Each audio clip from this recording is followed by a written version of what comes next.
Selamat datang di channel Pemuja Malam. Jangan lupa like, share, and subscribe ya. Terima kasih.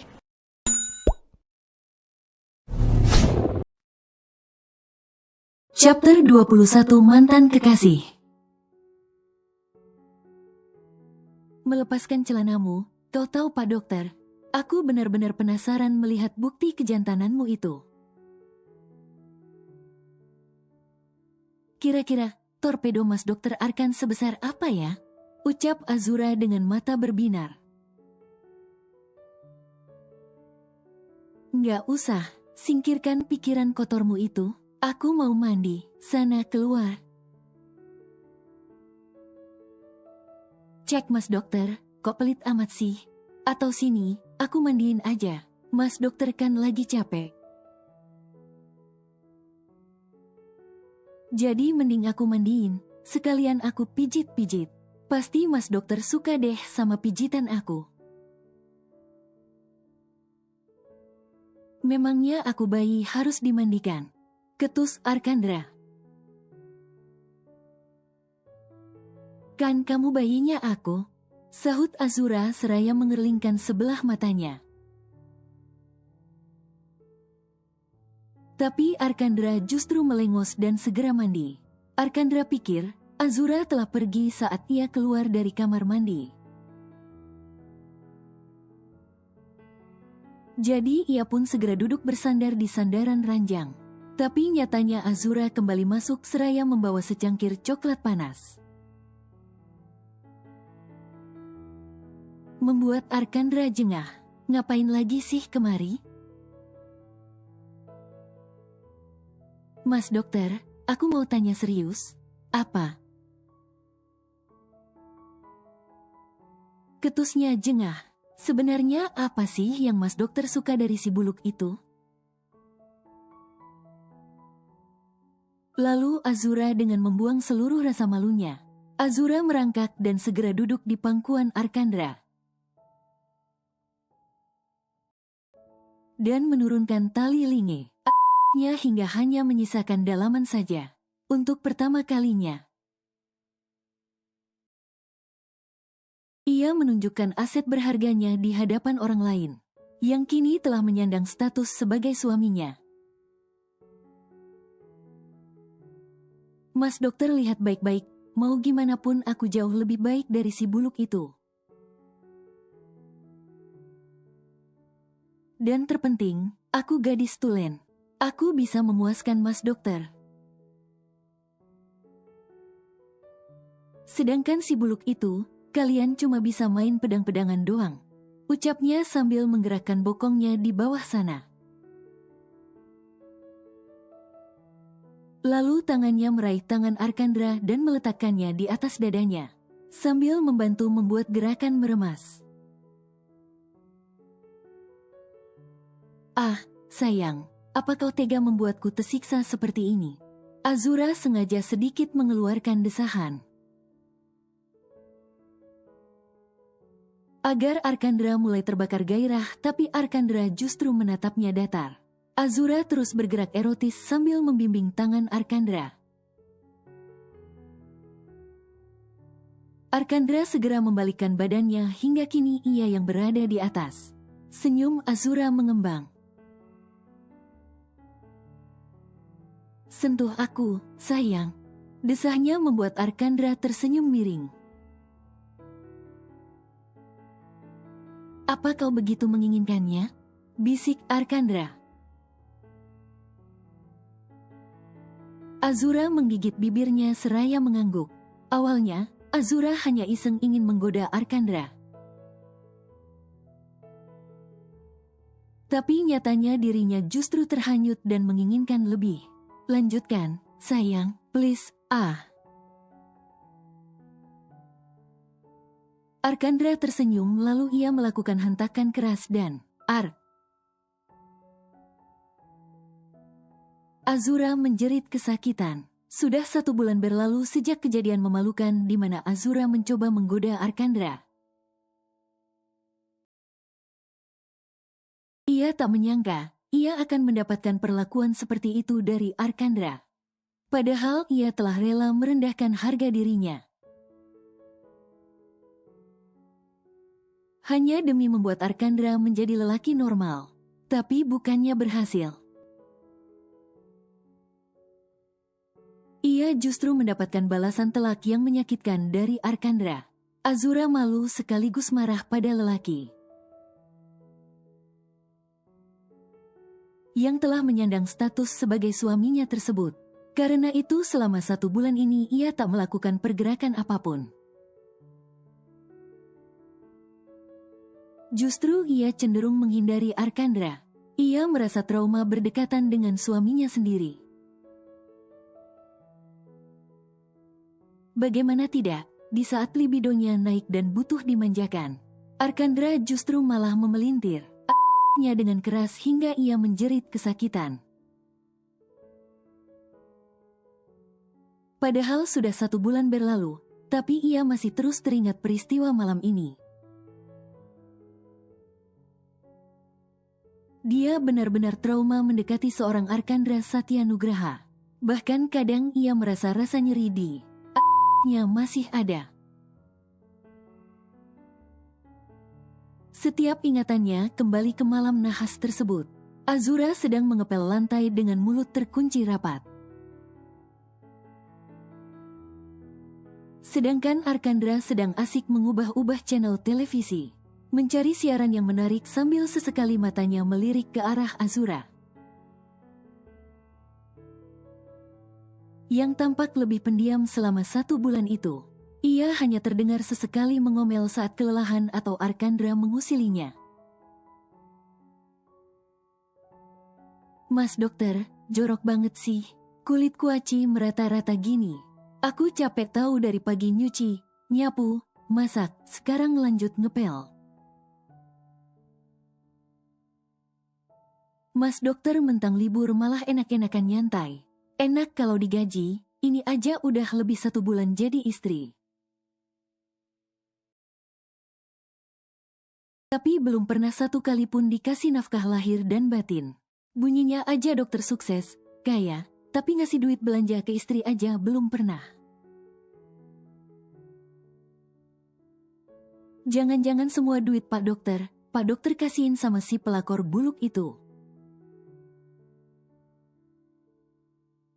Karena itu jadi nggak punya duit buat kasih istri sendiri.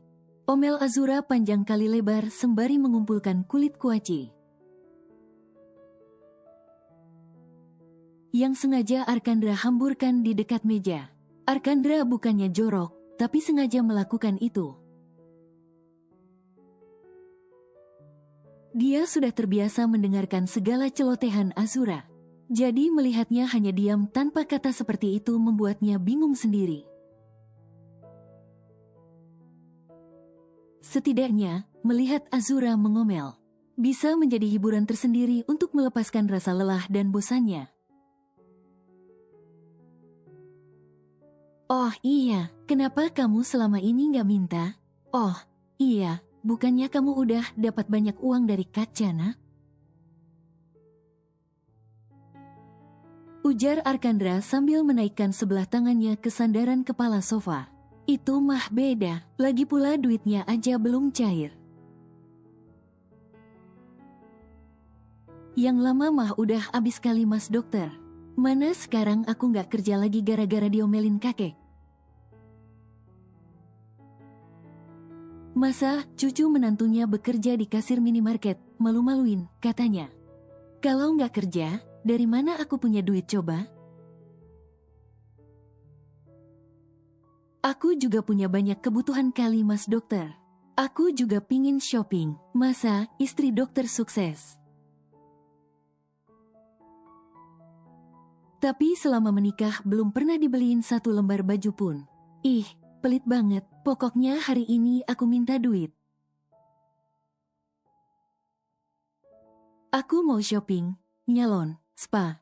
Badan aku sakit semua jadi babu di apartemen Mas Dokter, tahu. Nih lihat, ada jerawat di pipi aku, malu-maluin. Ini karena skincare aku udah habis, belum beli. Nggak ada duit, jadi entar minta duit ya mas dokter? Yah, please. Mohon Azura dengan memasang puppy eyes-nya. Arkandra menghela nafas panjang. Lalu berjalan menuju kamarnya tanpa sepatah kata pun. Membuat Azura jengkel merasa diabaikan. Namun tak lama kemudian, Arkandra keluar lagi dengan sebuah amplop coklat di tangan. Lalu diberikannya amplop coklat itu kepada Azura. Membuat Azura melongo dan segera memeriksa isi amplop coklat tersebut. Sontak saja, matanya berbinar cerah saat melihat setumpuk uang merah yang berada di dalam amplop coklat itu. Ia sampai berseru dengan penuh semangat, sambil melompat-lompat kegirangan seperti seseorang yang baru mendapatkan durian runtuh. Tumpukan itu sangat tebal. Azura yakin, total uang itu di atas 10 juta, karena itu ia merasa sangat bahagia. Diam-diam, Arkandra tersenyum tipis melihat kelakuan Azura, yang seperti anak kecil baru mendapatkan mainan baru dari orang tuanya. Wah, makasih banget ya Pak Dokter. Jadi makin semangat deh kerjanya. Serunya sambil melanjutkan pekerjaannya lagi. Entar malam aku bakal masak enak sebagai ucapan terima kasih. Imbuh Azura tapi dicegah Arkandra. Nggak usah. Kenapa? Tanya Azura bingung. Oh, Pak Dokter mau ngajakin dinner di luar ya? Oke, entar aku mau beli gaun yang pantas buat dinner kita nanti malam. Aku bakal dandan yang cantik biar Mas Dokter klepek-klepek sama aku. Ucapnya penuh semangat. Bukan itu cerewet, desis Arkandra. Malam ini kita diminta datang ke rumah utama. Ada hal penting yang ingin kakek sampaikan. Masalah apa? Arkandra mengedikkan bahunya tak tahu. Azura pun kembali melanjutkan pekerjaannya dengan sesekali bersenandung. Diam-diam, Arkandra memperhatikan segala gerak-gerik Azura. Dulu ia orang yang suka dengan ketenangan. Tapi semenjak mengenal Azura, ia justru menyukai kebisingan. Yang ditimbulkan baik oleh perdebatan Azura maupun omelannya yang tiada henti. Baginya, kehadiran Azura merupakan hiburan tersendiri bagi jiwanya yang kesepian. Ada rasa hangat yang mulai menelusup dalam sendi-sendi kehidupannya. Ia pun jadi berpikir, bagaimana seandainya perjanjian Azura dan Kencana berakhir? Akankah ia bisa menikmati hari-hari seperti ini lagi? Ataukah kehidupannya akan kembali seperti dulu, sepi, kosong, hampa, dan hambar? Azura dan Arkandra kini telah tiba di istana milik Bahtiar. Arkandra sengaja memilih datang sedikit terlambat, agar segala urusannya di rumah itu segera selesai. Tampak seluruh keluarga telah berkumpul di rumah besar itu. Sambil duduk di kursi kebesarannya, sedangkan Azura, Arkandra, dan Kencana duduk di sebuah sofa panjang. Berseberangan dengan Bimantara dan Vinandia. Sepertinya momen ini telah sangat ditunggu pasangan suami istri tersebut. Terlihat jelas dari raut wajah Vinandia yang begitu sumringah saat melihat kedatangan Arkandra ke ruang kerja Bahtiar. Karena orang yang kita tunggu sudah datang. Mari segera kita mulai pembicaraan ini. Ujar Bahtiar didampingi pengacara pribadinya. Semua orang tampak diam, memperhatikan setiap kata yang diucapkan oleh Bahtiar. Semuanya, kakek mengumpulkan kalian semua, dengan tujuan untuk menjadikan kalian saksi. Dari pembaruan surat wasiat yang telah kakek buat, mendengar kata surat wasiat, Azura membolakan matanya. Jadi mereka diundang kemari untuk bagi-bagi warisan rupanya. Ia sungguh tak menduga hal ini sebelumnya.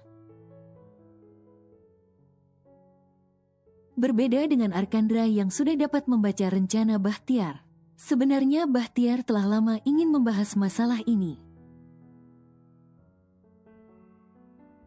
Tapi karena Arkandra belum juga menikah, jadi ia menundanya. Sebab menurut peraturan di keluarga mereka, pembagian warisan hanya bisa dilakukan bila semua telah menikah. Karena Arkandra, calon pewaris dan penerus perusahaan telah menikah. Tentu ini merupakan saat yang tepat untuk membahas masalah warisan. Bimantara menatap ayahnya was-was.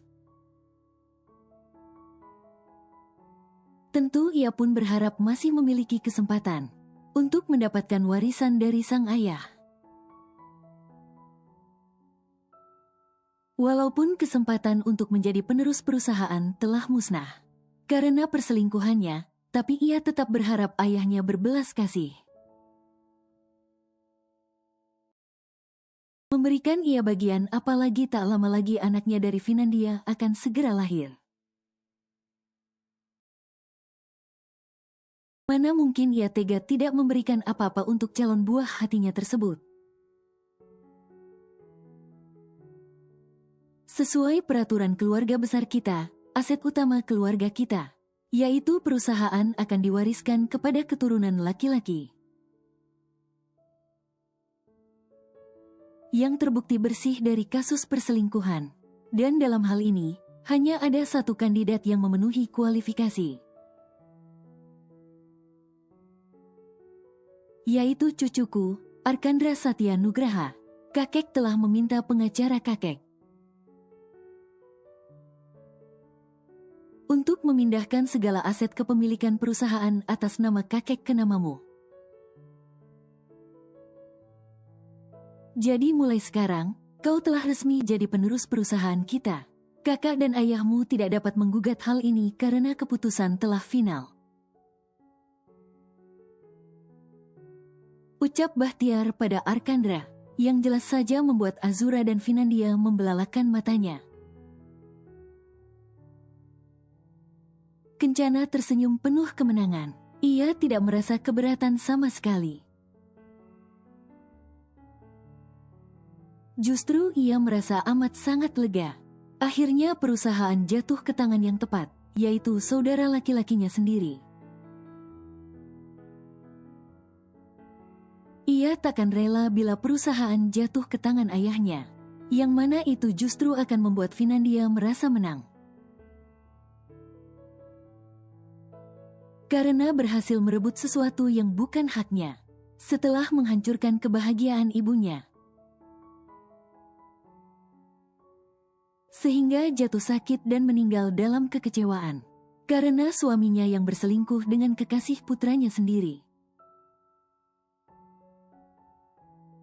Arkan akan memiliki 55% saham perusahaan, Kencana 20%, dan kau Bimantara 5%. Sedangkan sisanya seperti yang kita tahu merupakan milik beberapa dewan direksi. Ucap Bahtiar seraya menunjukkan berkas-berkas pemegang saham. Jika dilihat, seharusnya kau tidak mendapatkan 1% pun saham perusahaan. Hanya saja, Papa masih memiliki hati nurani saat melihat istri dan calon anakmu yang ada dalam kandungannya. Bagaimanapun ia tetaplah cucuku. Terlepas dari siapa ibunya saat ini dan latar belakang pernikahan kalian. Ujar Bahtiar dengan wajah datarnya. Kencana tersenyum sinis. Sambil menatap Vinandia yang tampak sedang mengusap perutnya yang sedangkan Arkandra hanya membuang wajah. Membuat Azura bertanya-tanya, apakah hubungan Arkandra dan Vinandia hanya sebatas anak dan ibu tiri saja? Tapi sepertinya tidak sebab dari tatapan mata Arkandra. Ia dapat melihat luka yang begitu besar juga kekecewaan. Rasa penasaran Azura begitu tinggi. Tapi mungkinkah ia menanyakannya pada Arkandra? Ia tidak memiliki keberanian sebesar itu. Bisa saja, setelah menanyakan hal itu. Tiba-tiba Arkandra menceraikannya, karena telah berani-beraninya ikut campur dalam urusan pribadinya. Ingat, Ra, lu itu cuma istri di atas kertas. Lu gak berhak banyak tanya apalagi kepo masalah pribadi dokter galak lu itu. Azura memperingatkan dirinya sendiri agar tidak melewati batasannya. Terima kasih, Pak, atas kebijaksanaannya. Aku berjanji, takkan mengecewakan Papa lagi. Ucap Bimantara dengan penuh kesungguhan. Yang justru membuat Kencana rasanya ingin sekali mencibir. Tapi demi menghormati sang kakek. Kencana menelan segala sumpah serapah yang ingin sekali ia tumpahkan. Berterima kasihlah pada calon bayimu. Bila tidak adanya dia, Papa rasanya begitu enggan melirikmu. Apalagi memberikan bagian Papa untukmu. Sebab kau bukan hanya mengecewakan Papa, tapi menghancurkan kebahagiaan menantu kesayangan Papa. Tegas Bahtiar membuat kedua suami istri itu tertunduk malu. Dan satu lagi fakta yang didapat Azura. Yaitu ternyata istri muda papanya itu penyebab hancurnya kebahagiaan ibu dari dokter galaknya. Mereka berselingkuh. Azura benar-benar tak menyangka hal ini ada di dalam keluarga suaminya. Ini baru sebagian kecil permasalahan yang ada di dalam keluarga itu. Bagaimana bila ia tahu fakta-fakta lainnya? Mungkin Azura akan benar-benar terkejut. Woi, Kampreto. Lama-lama gue santet juga bini lu, yang tingkat kegilaannya sudah melampaui batas. Pekik Stefan di sambungan telepon. Saat ini Arkandra sedang berdiri di sisi lain dari rumah Bahtiar. Untuk mengangkat panggilan sahabatnya itu. Emang dia ngapain lagi? Ngirim surat kaleng, bangkai tikus. Teror telepon terus-terusan? Tanya Arkandra sambil mengulum senyum membayangkan kegilaan Azura. Yang benar-benar mengira Stefan itu adalah pasangan sesama jenisnya. Enggak, bukan itu. Ini lebih parah lagi. Ucap Stefan dengan nada frustasi. Lu tahu nggak? Dia ngiklanin gue di aplikasi jual beli. Dengan caption, cowok buluk flash sale. Gimana gue nggak naik darah coba? Emang gue cowok cuci gudang sampai harus di flash sale kayak gitu? Emang sih wajah gue di blur tapi ya tetaplah. Bagi yang kenal gue pasti bisa ngenalin wajah gue yang tampan. Bener-bener bini lu, Ini namanya penghinaan dan gue nggak terima. tukas Stefan dengan bersungut-sungut. Lu ladenin aja, lu kan suka huru-hara. Sahut Arkandra santai sambil terkekeh dan menyandarkan punggungnya di tembok. Asli, 100% lu nikahin cewek gila. Super gila. Gue gak bisa bayangin lu kok sanggup hidup satu atap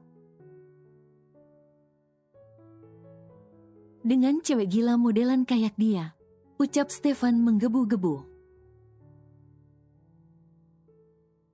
Ogah dah ngeladenin cewek gila kayak bini lu. Bisa-bisa gue hipertensi karena keseringan ngeladenin bini lu itu. Fix, gue mau putus dari lu. Gue gak sanggup ngeladenin kegilaan bini lu lagi. Lu gak mau 50 juta lu? Ogah makan sogokan lu. Buat apa coba? Gak lama lagi juga duitnya habis buat berobat. Karena gue mendadak hipertensi, sakit jantung, gagal ginjal karena ulah bini lu itu. Pokoknya gue gak mau lagi lu kambing hitamin. Jangan minta bantuan gue lagi buat urusan begituan. Gue masih pingin berumur panjang. Gue belum nikah, bro. Gue gak mau masa lajang gue berakhir di rumah sakit. Asli, gue salut lu bisa bertahan selama ini satu atap sama bini lu yang gila itu. Gue yang gak satu atap aja nyerah. Lah lu sanggup bertahan lebih dari 1 bulan malah. Sedikit terhanyut, perkataan Stefan menyadarkan ketahanan dirinya. Yang sanggup menghadapi setiap kelakuan liar, gila, dan absurd Azura. Mengingat betapa nekatnya Azura yang berupaya begitu keras. Untuk meruntuhkan pertahanan dirinya kadang membuatnya tidak habis pikir. Tindakan nekat dan aksi gilanya sudah jadi makanan sehari-hari baginya. Justru ia terkadang sengaja memancing kekesalan Azura dengan melakukan berbagai hal. Sungguh, melihat Azura yang ngomel-ngomel, apalagi saat ia sambil beres-beres merupakan hiburan tersendiri.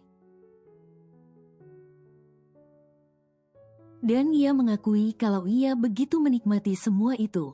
Hidupnya kini jadi lebih berwarna, tidak monoton. Dan lebih menyenangkan semenjak kedatangan Azura dalam hidupnya. Haruskah ia berterima kasih pada Kencana? Karena telah mengirimkan sosok Azura ke dalam hidupnya yang hambar itu, entahlah.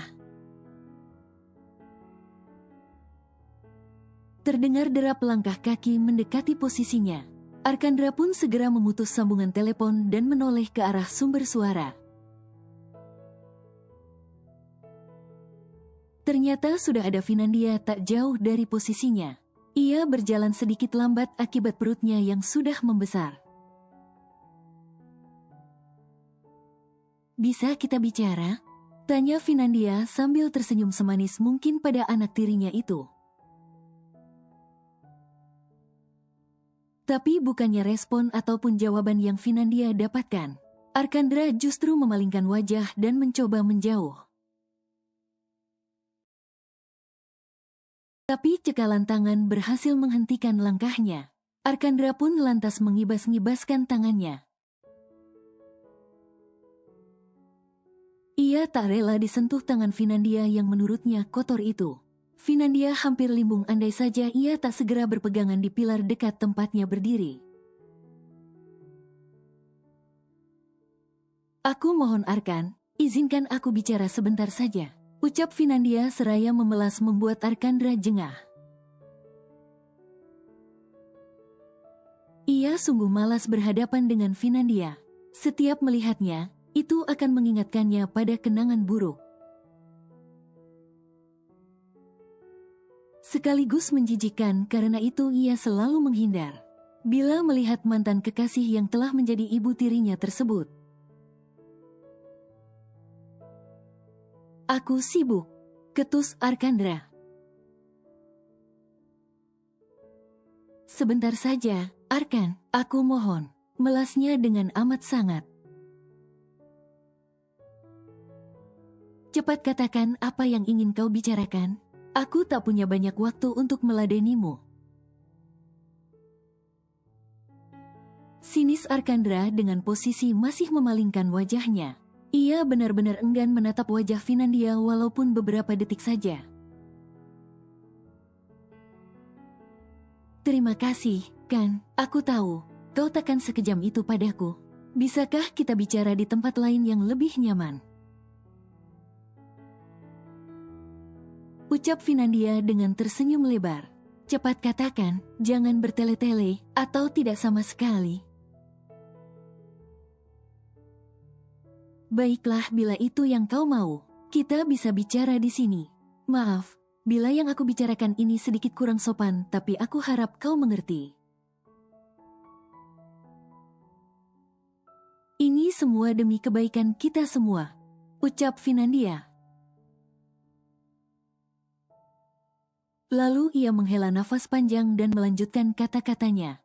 Arkan, bisakah kau bersikap lebih baik dengan papamu? Tidak cukupkah sanksi sosial yang telah kalian berikan padanya? Kau tahu, dia begitu terluka dengan sikap kalian ini. Apalagi saat melihat Kak Kencana menatap benci dirinya. Dia hancur, kan? Bagaimanapun, dia papa kalian dan dia sangat menyayangi kalian. Tukas Finandia. Arkandra tertawa sumbang mendengar setiap kata yang terucap dari bibir Finandia. Ia tak menyangka perempuan yang telah menghancurkan kebahagiaan rumah yang pernah ia tinggali bisa mengatakan kata-kata manis seperti itu. Apa kau sedang bersandiwara menjadi seorang ibu tiri yang baik dan perhatian, Apa kau berharap aku dapat luluh dan menghormatimu, layaknya seorang anak kepada ibunya? Jangan bercanda, ucap Arkandra sarkas dengan sorot mata penuh kebencian sekaligus jijik. Finandia tahu, perbuatannya di masa lalu telah menorehkan luka yang begitu besar di hati Arkandra.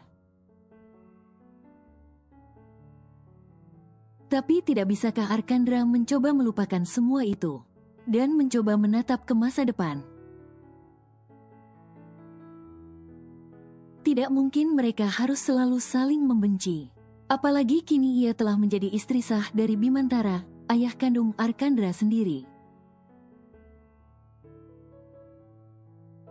Finandia telah berusaha memerankan perannya sebagai seorang ibu dan istri yang baik. Tak bisakah Arkandra melihat itu dan menghargainya? Sekalipun Kencana selalu memberikan tatapan permusuhan yang begitu kentara. Bahkan tanpa sungkan ia mempermalukan dirinya di hadapan kolega keluarga Bimantara. Tapi ia tetap mencoba bersabar dan menerima. Tapi mengapa, tak sedikit pun baik Kencana maupun Arkandra mau menghargai perjuangannya? Ia telah berusaha sebaik mungkin agar ia dapat diterima keluarga itu. Tapi semua usahanya tak pernah dihargai. Terserah kau mau mengatakan apa, tapi tolong pikirkan ucapanku tadi. Kau sudah dewasa, Arkan. Jangan terus-terusan bersikap kekanakan dan membenci ayahmu secara berlebihan. Tolong lupakan semua kejadian di masa lalu. Hentikan segala sandiwaramu, dan jalanilah rumah tanggamu dengan baik. Berhentilah berpura-pura sebagai gay, untuk membalas dendam padaku. Untuk apa? Itu sudah tidak berguna sama sekali, sebab aku sudah mencintai ayahmu.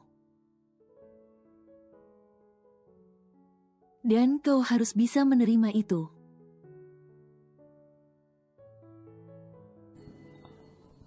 bersambung.